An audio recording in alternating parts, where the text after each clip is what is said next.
जी, अब मैं सीधा सवाल आपसे करती हूँ, माफी चाहती हूँ देरी से आपके पास आ रही हूँ।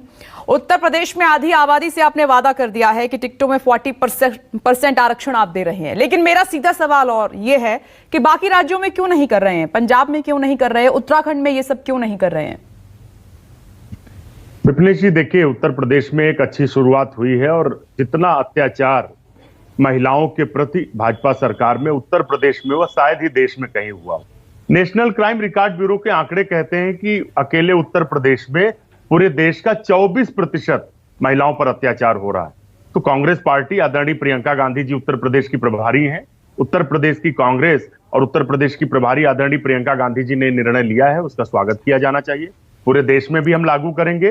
केंद्र में जब हमारी सरकार थी तो हमने 33% महिलाओं को आरक्षण देने का बिल लाने का काम किया था। राज्यसभा में वो पास भी हुआ, लेकिन यही जो आपके पैनल पर बैठे लोग हैं, इन्होंने ही उसका विरोध किया था। तो सवाल तो इनसे पूछा जाना चाहिए, पहली बात। दूसरा, बहुत सारी बातें अनिला जी कह रही थी कि मुख्यमंत्री जी के पास इतना समय कहां है लीग के मामले में। मुख्यमंत्री जी के पास जो 22-22 घंटे उन्होंने काम किया, उत्तर प्रदेश में लोगों की आय घटकर आधी हो गई उस काम से। महिलाओं पर अत्याचार बढ़ गया, जैसा मैंने आपको पहले बताया। किसानों पर लगातार अत्याचार हो रहा है, अपराध बढ़ते जा रहे हैं। 17 से ज्यादा पेपर लीक हो गए विपिनेश जी। एक गाना आया था, नंबर वन भी, योगी जी भी प्रचार कर रहे हैं, नंबर वन। मुझे भी उसी में कुछ कंटेंट बदल के बोलना है कि पेपर लीक में नंबर 1, महिला अपराध में नंबर 1, उत्तर प्रदेश में किसानों पर अत्याचार में नंबर 1। कोई दिन नहीं जाता जब उत्तर प्रदेश में भ्रष्टाचार और अपराध ना होता हो। अनिला जी उस पर नहीं बोलेंगी। तो सवाल यह है कि अगर महिलाओं के सशक्तिकरण को लेकर कांग्रेस ने एक पहल की है, उसका स्वागत किया जाना चाहिए। हम पूरे देश में इसको लागू करेंगे, राजस्थान में भी करेंगे, लेकिन जहां से भी शुरुआत हुई है वहां पर इसका स्वागत होना चाहिए। आप निश्चित तौर से उत्तर प्रदेश की 6.5 करोड़ जो नारी शक्ति है, इस निर्णय से काफी प्रसन्न है। कांग्रेस पार्टी श्रीमती प्रियंका गांधी जी के आने के बाद महिलाओं को एक सिंबल मिला, एक सशक्तिकरण का माध्यम मिला है। आप देखिएगा 2022 के चुनाव के परिणाम उत्तर प्रदेश के अप्रत्याशित होने जा रहे हैं। कांग्रेस पार्टी पूर्ण बहुमत की सरकार बनाने जा रही है, क्योंकि सभी ने देखा है 2:30 बजे रात को बेटी को जलाया गया। कौन ठीक है, वो हो गया।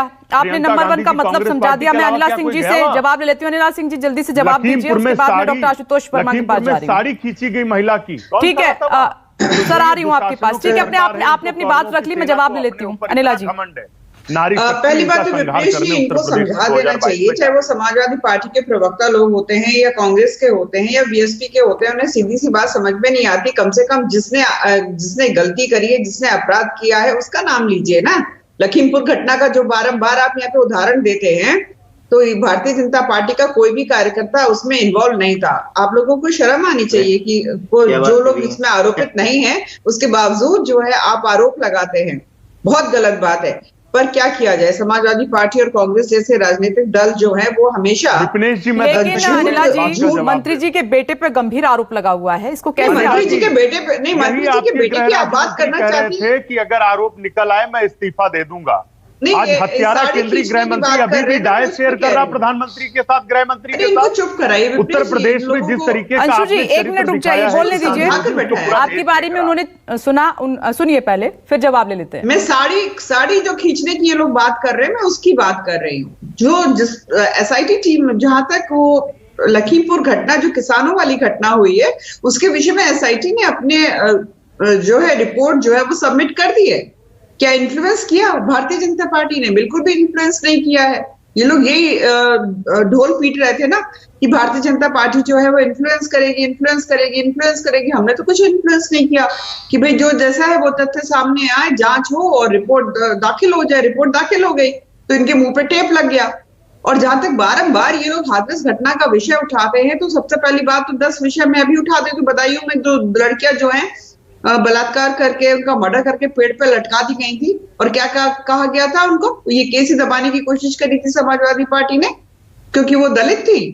तो दूसरी बात है, उसके 2 दिन के बाद ही एक ही दूसरी लड़की थी, उसके साथ बलात्कार हुआ, उसको तेजाब पिला दिया गया, उसको मार डाला गया।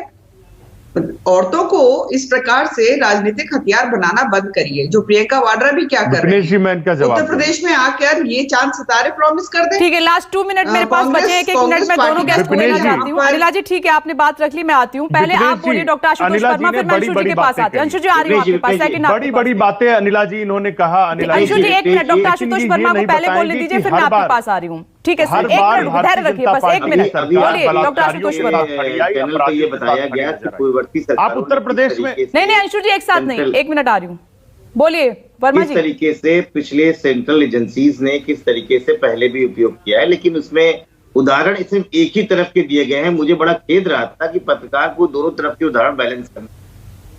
देखिए इस समय सीबीआई के पास 76 ऐसे पॉलिटिशियन। नहीं डॉक्टर आशुतोष वर्मा, आपने क्या कहा पत्रकार को लेके, मैं सुन नहीं पाई उस लाइन को। मैंने कहा जो पत्रकार ने आपके उदाहरण दिया था कि पिछली सरकारों ने भी ऐसा किया है, तो उन्होंने इस सरकार के बारे में एक भी उदाहरण नहीं दिया। सारे उदाहरण दिए डॉक्टर आशुतोष वर्मा, आपने सुना नहीं। उन्होंने ये भी कहा कि अगर बीजेपी के कुछ नेता भी इसमें शामिल होते, उनकी भी लिस्ट होती तो समझ में आता। उन्होंने बोला, आपने सुना नहीं। पूरी हो जाए तो मेरी बात पूरी हो जाए फिर आप बोल लीजिएगा। इस समय सीबीआई के पास 76 पॉलिटिशियन जो कि नॉन बीजेपी हैं, उनकी लिस्ट है, जिसमें से 8 उत्तर प्रदेश के हैं। आईटी के पास 22,000 लिस्ट है उत्तर प्रदेश की, और ईडी के पास 122 पॉलिटिशियन की लिस्ट। इनको छोड़ के उन सभी नामों को जिनकी लिस्ट में जो नहीं है, उन पे रेड पड़ती है चुनाव के ठीक 1 महीने पहले। कोई बात नहीं, हम जानते हैं कि वो चुनाव में उन्होंने बोला कि कुछ और काम नहीं है सीबीआई के पास, तो करे अपने काम, और योगी जी के पास भी कोई काम नहीं है। देखिए 2 अप्रैल 2021 को तमिलनाडु में एमके स्टालिन के बेटी और दामाद की घर आईटी की रेड पड़ती है, और 4 तारीख को डीएमके का चुनाव, तमिलनाडु का चुनाव होता है। डीएमके पूर्ण बहुमत। नहीं डॉक्टर आशुतोष वर्मा, आपने सुना कि सीबीआई के बड़े अधिकारी ने ये कहा कि जब वो इस तरीके की रेड करने जाते, क्योंकि ये एजेंसियों का अपना कॉल है, तो वो इस तरीके की फोन कॉल्स को चेक करते हैं, रिकॉर्ड करते हैं, क्योंकि कुछ सबूतों के साथ जाते हैं। वो भी आपको समझाया पूरा, लेकिन आपने सुना जो लिस्ट दी गई है, ये 4000 लिस्ट सीबीआई ने सुप्रीम कोर्ट ने दी है। उनको छोड़ के वो 4 नाम याद आए जो उनकी लिस्ट में नहीं थे। मैं इसलिए कह रहा हूँ सीबीआई लास्ट क्वेश्चन ऋषिकेश, इस तरीके से केंद्र सरकार और ऋषिकेश आपके पास दिल्ली से देखिए आपने मुझसे कहा था, मैं चुप रहा, करने की काम किया है। अंशु जी एक लाइन में आप बोलिए, वक्त की कमी है मेरे पास, मैं चर्चा को विराम देना पड़ेगा। डॉक्टर आशुतोष वर्मा रुकिए 1 मिनट।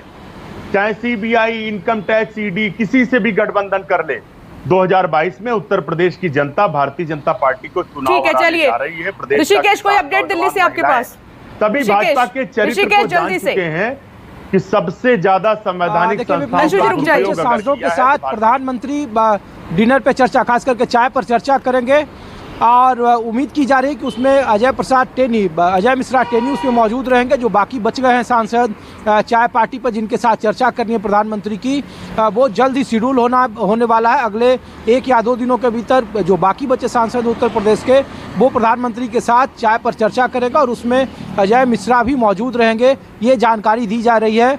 और उसके बाद फिर उत्तर प्रदेश का जो आचार संहिता जब लागू होगी, उसके बाद फिर चुनावी मोड में भारतीय जनता पार्टी आएगी। लेकिन उसके पहले यहाँ फिर एक अहम बैठक होने वाली है 23 तारीख के बाद, और फिर उत्तर प्रदेश के विधानसभा चुनाव की रणनीति। ठीक है ऋषिकेश, नजर बनाए रखिएगा। वक्त की कमी, आप सभी का बहुत बहुत शुक्रिया ब्रेकिंग विद एजेंडा में जुड़ने के लिए। नमस्कार, मैं हूं मानक गुप्ता। अगर आपको हमारा ये वीडियो पसंद आया हो तो इसे लाइक और शेयर जरूर करें, और हाँ, हमें सब्सक्राइब और फॉलो करना ना भूलें, ताकि आप देश और दुनिया की कोई खबर मिस ना करें। तो जुड़े रहिए हमारे साथ और देखते रहिए न्यूज़ 24।